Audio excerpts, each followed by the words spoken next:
for today's video is surprise guys, kaya kamo ko nakahibaw nga ning hapit ko sa McDonald's na sila panibagong pakulo, no. So nipalit ko og dinner nako sa McDonald's. Then this is my order guys, this is my order. Tcharam! And then for 189 pesos guys, ito the chicken, meron pa sa regular fries, and meron pa din silang McFloat. So mali siya ang gitawag na Sangre Adamos. So, Sangre Adamos akong dipili guys na McFloat. Actually guys, na sila ay Sangre Adamos, Sangre Terra, Sangre Flamara, at Sangre Terra. So, si Sangre Adamos akong dipili guys because the flavor is green apple. So, ato nang tilawan guys ang lahang McFloat. So, natin sa pinalimtan guys, this is my surprise ninyo, no? Isa sila ay card. So, Encantadio Chronicle Sangre. So, nasa sila card, so ato open. So, let's start. What is this?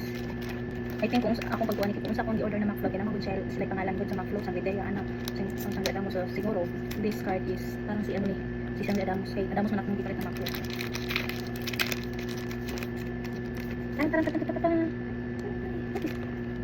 This is my surprise. Oh! Sangre Adamos. Yay! So cute. So, let's eat. This is my favorite guys, the gravy. Ako favorite guys. Ako ang ano gusto is na part sa chicken is wings. Wings ako favorite na ano.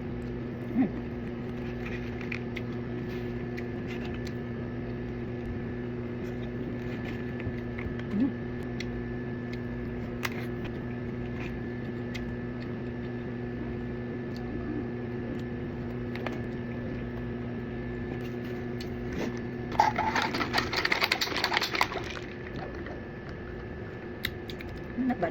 Ano? Green apple ang flavor.